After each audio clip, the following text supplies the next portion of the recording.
Hello dear students, once again welcome to my YouTube channel Commerce Classes by BJ। तो बेटा आज के इस वीडियो में हम लोग जो स्टार्ट करने जा रहे हैं वो है chapter number 5 that is money.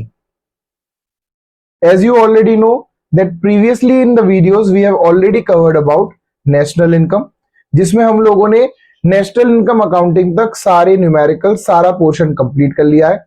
I hope आप लोगों ने वो रिवाइज कर लिया होगा, अगर नहीं करा हो तो प्लीज एक बार उन वीडियोस को दोबारा से रेफर कर लें। जो हम नेक्स्ट यूनिट स्टार्ट करने जा रहे हैं हमारी मैक्रो इकोनॉमिक्स की, पूरी यूनिट का नाम है मनी एंड बैंकिंग। बेटा एज यू ऑलरेडी नो कि जो मनी है वो आज हमारे देश के लिए या पूरी दुनिया के लिए सबसे ज्यादा इंपॉर्टेंट चीज है। और ये कनेक्शन में क्यों हम लोग चैप्टर पढ़ रहे हैं? क्योंकि मनी और बैंकिंग सेक्टर आपस में रिलेटेड हैं। अगर मनी का इजाद नहीं हुआ होता तो बैंकिंग सेक्टर नहीं होता, और आज जब बैंकिंग सेक्टर है इसीलिए ही मनी का रोल बहुत ज्यादा इंपॉर्टेंट है। शुरुआत हुई कहां से? हमारे प्रकृति से, यानी कि नेचर से। नेचर ने हमको क्या प्रोवाइड करा? Natural resources. हम सब जानते हैं कि नेचुरल रिसोर्सेस क्या होते हैं? ऐसे रिसोर्सेज जो नेचर से हमको मिलते हैं, और इन रिसोर्सेज के अंदर एक क्षमता होती है, एक पावर होती है जो हमारे हर तरीके के वांट्स को और नीड्स को सेटिस्फाई कर सकते हैं। अब जब शुरुआत हुई तो कैसे हुआ? जैसे सपोज करो पहले इंसान क्या था? नोमैड था। नोमैड का मतलब होता है बंजारा। वो इधर से उधर जाते रहता था, अलग अलग एरियाज में घूमते रहता था। जहां उसको लगता था कि ये वाला एरिया मेरे बेनिफिट का है, कुछ समय तक उस जगह पर रहता था, सारी चीजों को यूज करता था। जब वहां की चीजें एक्सप्लॉइट हो जाती थी, पूरी तरह से खत्म हो जाती थी, तो वो मूव ऑन कर जाता था दूसरी जगह पर। ठीक है, सब कुछ चलता रहा। फिर धीरे धीरे करके अभी तक तो नोमैड था, अब उसको मिल गया परमानेंट सेटलमेंट। जब परमानेंट सेटलमेंट मिल गया तो वो एक तरह से एक पर्टिकुलर एरिया बन गया। कम्युनिटी वाइज लोग उसके अंदर रहना शुरू कर दिए, जहां पर सारे काम कम्युनिटी के कायदे के अनुसार होने लगे। रूल्स एंड रेगुलेशंस बन गए, धीरे धीरे करके सारी चीजें बन गई। फिर उसके बाद फाइनली इन लोगों ने अपने लिए पहले प्रोडक्शन करना स्टार्ट करा। जब इन्होंने अपने लिए चीजों को बनाना स्टार्ट करा तो ऐसा लगा कि ए व्यक्ति है, बी है, ए ने कुछ बना रखा है और वो बी वाले को भी अच्छा लग रहा है, बी ने जो बना रखा है वो ए वाले को भी अच्छा लग रहा है। तो बजाय अपने लिए हर चीज प्रोड्यूस करने के, इन लोगों ने म्यूचुअली डिसाइड करा कि ऐसा करते हैं, आप कुछ बनाइए, आप कुछ बनाइए, और हम लोग आपस में एक एक्सचेंज का प्रोसेस कर लेंगे। तो जो हमारा ये चैप्टर है मनी का चैप्टर, it will begin with a name called as barter system. आप लोगों ने निश्चित रूप से इसको क्लास 9, 10 या उससे छोटी क्लासेस में जरूर बुक में कहीं ना कहीं पढ़ा होगा। बार्टर सिस्टम का मतलब क्या होता है बेटा? ऐसी इकोनॉमी, और ऐसा नहीं है कि बार्टर सिस्टम सिर्फ इंडिया से इजाद हुआ। Barter system was followed in the entire world, क्योंकि शुरुआत से मनी एकदम लॉन्च नहीं हुई। मनी बाद में नॉलेज में आई, बाद में उसका फॉर्मेशन किया गया, डिफरेंट डिफरेंट पैरामीटर्स पे मनी को लॉन्च करा गया। कभी कमोडिटी मनी बनी, कभी प्लास्टिक मनी आज देखते हैं, कभी नोट्स के रूप में देखते हैं उसे, कभी credit card, debit card. Money के तो वेरियस फॉर्म्स हैं। तो इसलिए मनी की शुरुआत होने से पहले एंटायर वर्ल्ड वाज ट्रेडिंग और entire world was doing the business with the aspect of barter system. Barter system में हम लोग क्या करते हैं? कई बार लोग इसको C2C इकोनॉमी भी बोलते हैं। अब बेटा C2C इकोनॉमी इसको क्यों बोला गया? C का मतलब यहां पर है कॉमोडिटी। जिनको नहीं पता, आई एम टेलिंग यू कि जो हमारी गुड्स होती हैं उन गुड्स को ही हम लोग नाम दे देते हैं कमोडिटीज। तो कमोडिटीज का एक्सचेंज होने लगा एक दूसरे से, चीजें चलने लगी।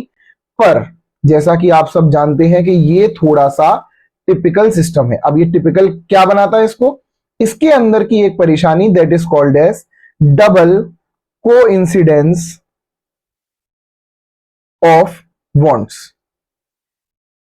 तो पहले आप लोग ये समझें कि whenever a process of exchange take place, मतलब दो लोगों के बीच में अगर कोई चीज लेन देन हो रहा है, तो जाहिर सी बात है जिस व्यक्ति से ले रहे हैं उसकी वो चीज नीडेड होगी जिस जो सामने वाले के पास है, और जो चीज मैं सामने वाले से ले रहा हूं वो मेरी नीडफुल होनी चाहिए।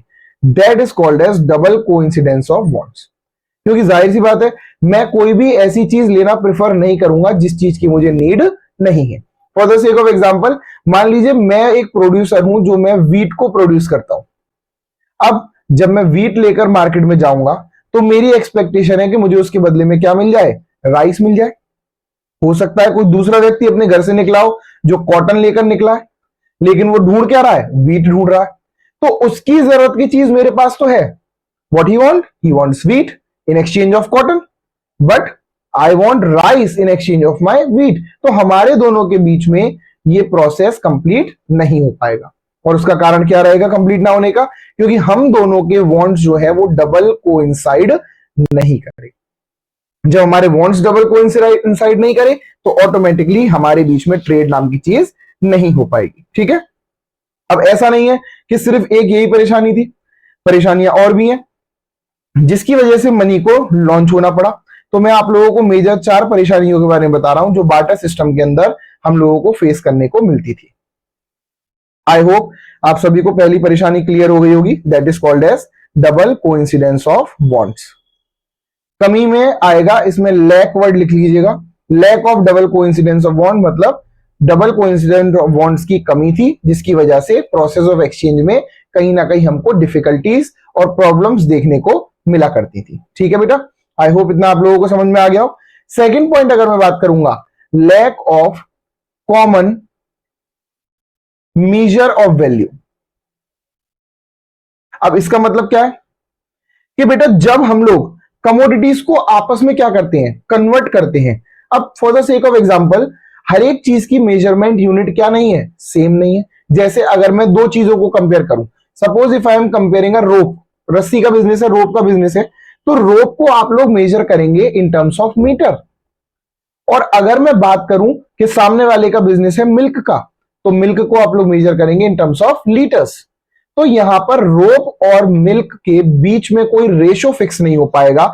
हमें पता नहीं चल पाएगा कि रोप के एक्सचेंज में कितना मिल्क मिलना चाहिए या मिल्क के एक्सचेंज में कितनी रोप आपको मिलनी चाहिए। तो as a result there was no common measure of value which was resulting into loss for one party और प्रॉफिट फॉर अनदर। कभी कभी क्या होता था, एक व्यक्ति को नुकसान हो जाता था और दूसरे व्यक्ति को फायदा हो जाता था, क्योंकि that was a mutual bond relation, जहां पर वर्बली डिसाइड किया जाता था कि कितने पर कौन व्यक्ति तैयार है। सपोज करिए किसी को मिल्क की बहुत ही ज्यादा नीड है, तो हो सकता है वो ज्यादा रोप देने के लिए तैयार हो जाए। हो सकता है किसी को मिल्क की नीड ना हो तो वो कम रोप में मिल्क को परचेज कर ले। तो कुछ डिसाइडेड नहीं था। एज अ रिजल्ट ट्रेड के एक डिफरेंट एस्पेक्ट आप लोगों को देखने को मिल रहे थे। तीसरी परेशानी जो हम लोगों को देखने को मिली वो थी lack of standard of deferred payment. पहले तो आप लोग ये समझ लीजिए, डेफर्ड पेमेंट का मतलब होता है बच्चों कि अगर आज की डेट में आप पेमेंट ना कर आने वाले फ्यूचर में आप पेमेंट करना चाहते हैं तो that is called as deferred payment. पर आज तो ये पॉसिबल है हमारे लिए, क्योंकि आज तो मनी है। अब मनी क्यों है वो बाद में समझेंगे, मनी ने इस परेशानी को कैसे दूर करा वो भी हम चीजों को समझेंगे। पर बार्टर सिस्टम में ये चीज पॉसिबल नहीं हो रही थी। लोग बार उधारी पे ट्रेड करने की कोशिश नहीं कर रहे थे। The people were least interested to trade in the futuristic payments. Why? There was 3 reasons behind it. ढंग से समझेंगे हम लोग। पहला रीजन जो है बेटा हमारा वो क्या है कि आज जिस क्वालिटी का गुड आपके पास है, आप एश्योर नहीं कर सकते कि वही सेम क्वालिटी का गुड आप फ्यूचर में उस व्यक्ति को प्रोवाइड करवा पाएंगे। जाहिर सी बात है, कैसे? क्योंकि आप लोग बेस्ड हैं किसके ऊपर, एग्रीकल्चर के ऊपर, और एग्रीकल्चर से जो प्रोडक्शन होता है वो सिमिलर नहीं होता। They are multiple times different from one another. तो as a result the same quality of product was not made available at the time of repayment. तो हमें ये क्वालिटी इश्यूज बड़े होते थे। साफ कहते थे भाई जो है तुम्हारे सामने जैसा है अभी के अभी है, आपको पसंद आ रहा है ले लीजिए, अदरवाइज मत लीजिए। क्यों? क्योंकि हम फ्यूचरिस्टिक नहीं हो सकते, हमें क्या पता क्या सिचुएशन हो, क्या हालत हो। सेकंड पॉइंट, कभी कभी क्या होता था, क्वालिटी तो थी इशू और कभी कभी रीपेमेंट की कमोडिटी भी इशू बन जाती थी। Which specific commodity to be used at the time of repayment. मान लीजिए एक ही चीज के अंदर वैरायटी बहुत होती है। जैसे आप लोग कभी मार्केट जाते होंगे तो आप लोग शॉप्स वगैरह पे वेजिटेबल्स के अंदर वैरायटी, फ्रूट्स के अंदर वैरायटी लगी हुई देखते होंगे। सपोज करो एप्पल है, तो एक ही रैक पर आप लोगों को अलग अलग वैरायटी के अलग अलग प्राइस के एप्पल मिल जाएंगे। तो सपोज करो उसमें कमोडिटी आपने रीपेमेंट करने के लिए वादा करा था अच्छी क्वालिटी का, और फिर वो क्या हो गया, आप उसको लोकल क्वालिटी का सामान दे रहे हैं। तो स्पेसिफिक कमोडिटी, ये वाली कमोडिटी दे रहे हैं या वो वाली कमोडिटी दे रहे हैं, जिसपे सामने वाला मे बी एग्री हो और मे बी एग्री ना हो। तो दोनों ही टर्म्स एंड कंडीशन हो सकती है। एक तो क्वालिटी इश्यूज हो गए और दूसरा कौन सी कमोडिटी आप लोग इस्तेमाल करेंगे, ये भी आपके लिए क्या हो सकता है, एक इश्यू वाली बात हो सकती है। Fourth point, that is last point, no sorry, third point इसका जो हमारा बचा वो ये है कि जिस कमोडिटी का आपने वादा करा, सपोज करो आप आज today you are promising to pay, और आज से 6 महीने बाद आप उसको पे कर रहे हैं, तो जब 6 महीने के टाइम गैप में ये भी तो हो सकता है कि वो कमोडिटी या तो अपनी वैल्यू को प्लस कर ले या अपनी वैल्यू को माइनस कर ले। अब अगर वैल्यू प्लस हो गई उस कमोडिटी की तो देने वाले को दुख होने लगेगा कि मेरा ज्यादा जा रहा है, और अगर वैल्यू माइनस हो गई तो लेने वाला क्या कहेगा, भाई मैंने तो बहुत ज्यादा रेट के हिसाब से दिया था और ये तो मुझे बहुत कम रिटर्न्स मिल रहा है। तो इन 3 इश्यूज की वजह से लोग बार कभी भी डेफर्ड पेमेंट करने की कोशिश किया ही नहीं करते थे। They used to ignore the amount of deferred payment which was not channelized into barter system. And last value, last point जो आ गया हमारा, lack of store of value. ये आपको समझ के चलना पड़ेगा। हमारा इंडिया जो है वो शुरुआत से एक एग्रेरियन इकोनॉमी रहा है, और एग्रेरियन इकोनॉमी में जितना, एग्रेरियन का मतलब क्या है पहले तो ये समझ लीजिए, जहां पर मेजोरिटी ऑफ पॉपुलेशन आपकी किसके ऊपर निर्भर हो, एग्रीकल्चर के ऊपर निर्भर हो अपना लाइवलीहुड कमाने के लिए, अपना रोजगार कमाने के लिए। तो एज अ रिजल्ट यहां पर हमारी मेजोरिटी ऑफ पॉपुलेशन क्या प्रोड्यूस कर रही थी, मेजोरिटी ऑफ पॉपुलेशन प्रोड्यूस कर रही थी एग्रीकल्चर आइटम्स। और एग्रीकल्चर से निकलने वाली जितनी भी चीजें होती हैं उनका एक नेचर होता है, that is called as perishable nature. Perishable का मतलब क्या होता है बच्चों, जो जल्दी गल सड़के खराब हो जाता है, जिसकी लास्टिंग लाइफ बहुत लंबी नहीं है। अब गाड़ी है, बाइक है, एसी है, टीवी है, फ्रिज है, जो मैंने आपको पहले पढ़ाया है, दीज वर ड्यूरेबल गुड्स, तो ये अपनी वैल्यू को नहीं खोने वाले। आप इनको थोड़े समय तक स्टोर करके रख सकते हो, साल भर भी स्टोर कर लोगे तो कुछ नहीं है। पर क्या bananas, different types of fruits, या फिर वेजिटेबल्स या wheat, rice, how long I can store them, ज्यादा लंबे समय तक स्टोर नहीं हो सकते। एज अ रिजल्ट इनका नेचर कैसा है, पेरिशेबल नेचर। और पेरिशेबल नेचर की वजह से आप बार्टर सिस्टम में चीजों को अपने पास स्टोर करके नहीं रख सकते हैं। तो ये 4 कारण थे जिनकी वजह से barter system was a failed system. और कहीं ना कहीं अगर मैं बात करूं तो उतना बेहतर रिजल्ट हमको बार्टर सिस्टम ने कभी नहीं दिया। अब जैसे कि भगवत गीता में स्वयं कहते हैं कि हर परेशानी से पहले उसका एक सॉल्यूशन जन्म ले लेता है, सेम उसी तरह से बेटा जब मनी को लॉन्च करा गया तो ये परेशानियों को दूर करने के लिए ही लॉन्च करा गया। मतलब सिंपल सी भाषा में अगर मैं कहूं तो what were the drawbacks of barter system, they were made the functions of money. मतलब मनी को लॉन्च करने के पीछे या मनी को लाने के पीछे सबसे बड़ा कारण क्या रहा, यही चारों कारण थे। पहला कारण क्या हमारा, डबल कोइंसिडेंस ऑफ बॉन्ड, दूसरा कारण है lack of common measure of value, तीसरा लैक ऑफ डेफर्ड पेमेंट, और चौथा है lack of store of value. तो इन्हीं चारों कारणों को क्या कर दिया गया, इन्हीं चारों कारणों को सॉल्व कर दिया गया, सॉर्ट आउट कर दिया गया। और जब मनी ने ये परेशानी दूर करी तो ऑटोमेटिकली वो बन गए मनी के फंक्शंस या फीचर। बिकॉज जिस प्रॉब्लम की वजह से मनी को इन्वेंट करा गया या मनी को बनाया गया उसके पीछे सिर्फ और सिर्फ यही 4 कारण थे, दैट वाज बार्टर सिस्टम। तो अगर आप देखेंगे तो there are 2 types of functions of money, हर बुक के अंदर दे रखे हैं, आप लोग वहां से भी रेफर कर सकते हैं, and it is very easy to understand. 2 function जैसे कि आप लोग जानते हैं, ये 4 मैंने भी यहां लिखे छोड़ दिए हैं, इसलिए छोड़ दिए हैं ताकि आप लोग इन चीजों को ढंग से अंडरस्टैंड कर सकें। ठीक है, तो पहला पॉइंट जो हम लोग देखेंगे, they are called as primary function, और दूसरा पॉइंट जो हम लोग देखेंगे that is called as secondary function. तो कंफ्यूज नहीं होना है, प्राइमरी वर्ड का मतलब क्या होता है और सेकेंडरी वर्ड का मतलब क्या होता है, ये आप लोग पहले एक बार समझ लें। प्राइमरी मतलब फर्स्ट थिंग, पहले जो बेसिक कारण रहा लॉन्च करने का। क्योंकि आपको मैं अगर बताऊं तो इन चारों में से जो प्रॉब्लम्स आपको बार्टर सिस्टम के अंदर दिख रही हैं, उन चारों में से सबसे बड़ी प्रॉब्लम 2 थी। 2 सबसे बड़ी प्रॉब्लम कौन सी है, पहली आपकी डबल कोइंसिडेंस ऑफ बॉन्ड और दूसरी आपकी lack of common measure of value. तो सबसे पहले इन्हीं दोनों परेशानी को सॉर्ट आउट करते हैं। ये क्या है, यहां पर मैं लिख दे रहा हूं लिमिटेशंस ऑफ बार्टर सिस्टम, और यहां पर क्या लिख रहा हूं मैं, फंक्शंस ऑफ मनी। अब ये हमारे जो फंक्शन ऑफ मनी है, इसमें पहला फंक्शन बच्चों क्या आ गया, पहला फंक्शन आ गया प्राइमरी फंक्शन। तो प्राइमरी फंक्शन के अंदर दो फंक्शन आप लोगों को देखने को मिलेंगे, जिसमें पहला फंक्शन आपका कहा जाएगा मीडियम ऑफ एक्सचेंज और दूसरा फंक्शन आप लोगों का कहा जाएगा मेजर ऑफ वैल्यू। अब इसमें बड़ा सिंपल सी कहानी हो गई कि जैसे ही आप लोगों ने मनी को लॉन्च करा तो money was world wide accepted, सब लोगों ने उसको एक्सेप्ट कर लिया। अब ये भी बाद में बताऊंगा बेटा कि मनी को एक्सेप्ट क्यों करा गया, ये मनी इतनी पावरफुल क्यों बन गई। क्योंकि देखिए इस देश के अंदर, इस दुनिया के अंदर सबसे ज्यादा पावर किसकी होती है? कानून की होती है। तो एज अ रिजल्ट मनी को किसका सपोर्ट मिला? लॉ का सपोर्ट मिला, कानून का सपोर्ट मिला, जिसकी वजह से वो मनी इतनी पावरफुल बन गई कि लोगों ने उसको वर्ल्ड वाइड एक्सेप्ट करना चालू कर दिया। अब यहां पर जो आप ये परेशानी देख रहे हैं, lack of double coincidence of bond, ये परेशानी इस फीचर ने आपकी दूर कर दी। कौन से फीचर ने?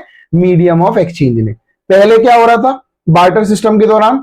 सेल भी और परचेज भी दोनों आपको एक साथ करनी पड़ रही थी, पर जैसे ही आप लोगों का मीडियम ऑफ एक्सचेंज की बतौर मनी आई तो सेल उसने क्या कर दी? अलग कर दी, और परचेज उसमें से उसने क्या कर दी? सेपरेट अलग कर दी।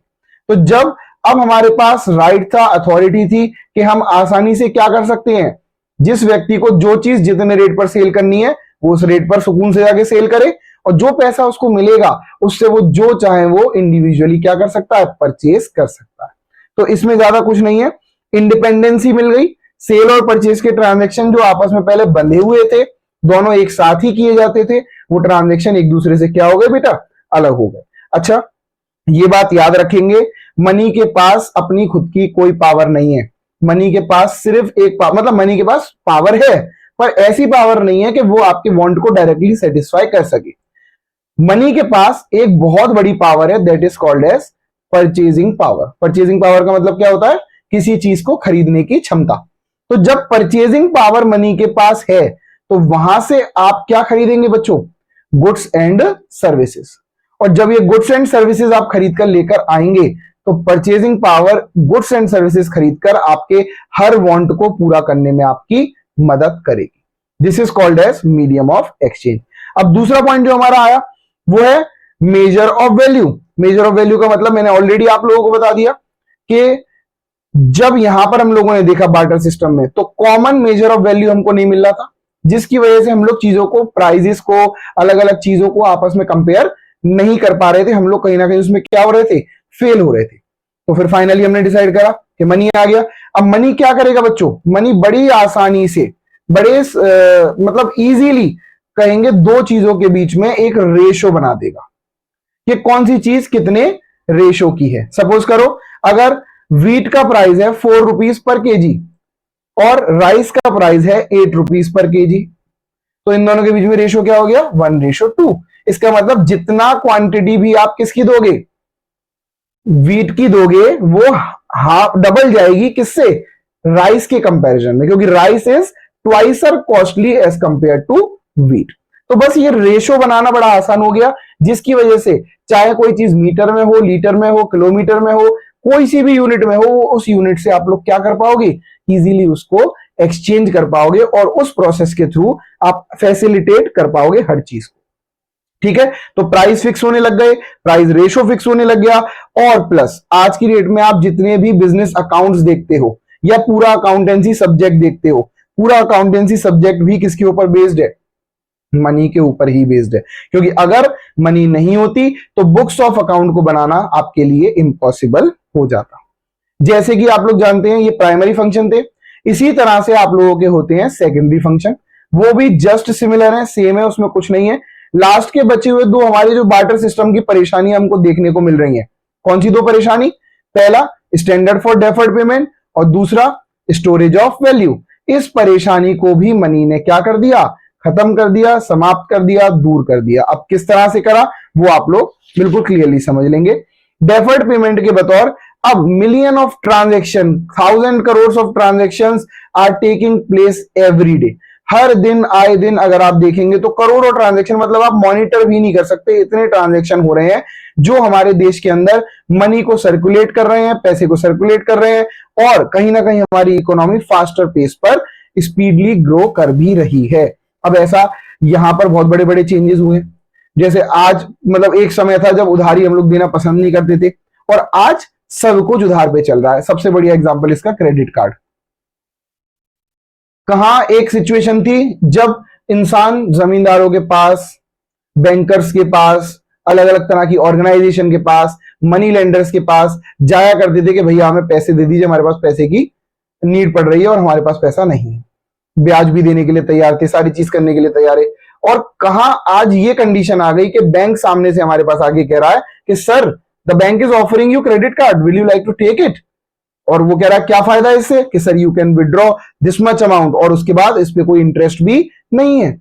तो बैंक इतना फेथ आपके ऊपर क्यों दिखा पा रहा है, भरोसा क्यों दिखा पा रहा है? क्योंकि बैंक जानता है कि आज की डेट में जो भी चल रहा है वो मनी के ऊपर चल रहा है, और मनी अपनी वैल्यू को लूज नहीं करने वाला। ना मनी में कोई एक्सचेंज में प्रॉब्लम आएगी, ना रिटर्न करने में प्रॉब्लम आएगी, जैसी मनी है वैसी की वैसे मुझे वापस मिल जाएगी। तो डेफर्ड पेमेंट मतलब ट्रांजेक्शन हमारे आज की डेट में क्या हो गए हैं, पॉसिबल हो गए हैं। तो लैंडिंग, बोरोइंग करना, जितने भी फाइनेंशियल इंस्टीट्यूशन है, बैंक है, नबार्ड है, अलग अलग तरह के इंस्टीट्यूशन है, every institution that is dealing in financial aspect, money के एस्पेक्ट में जो भी इंस्टीट्यूशन आपका डील कर रहा है, वो सारे इंस्टीट्यूशन चल रहे हैं on the basis of deferred payment. तो जो ये कमी थी, ये सेकेंडरी फंक्शन ऑफ मनी ने क्या कर दी, दूर कर दी, और वो सेकेंडरी फंक्शन का नाम एज इट इज है। तीन फंक्शन के नाम सेम है बच्चों। पहला फंक्शन क्या है, कॉमन मेजर ऑफ वैल्यू, बस लैक वर्ड को हटा देना।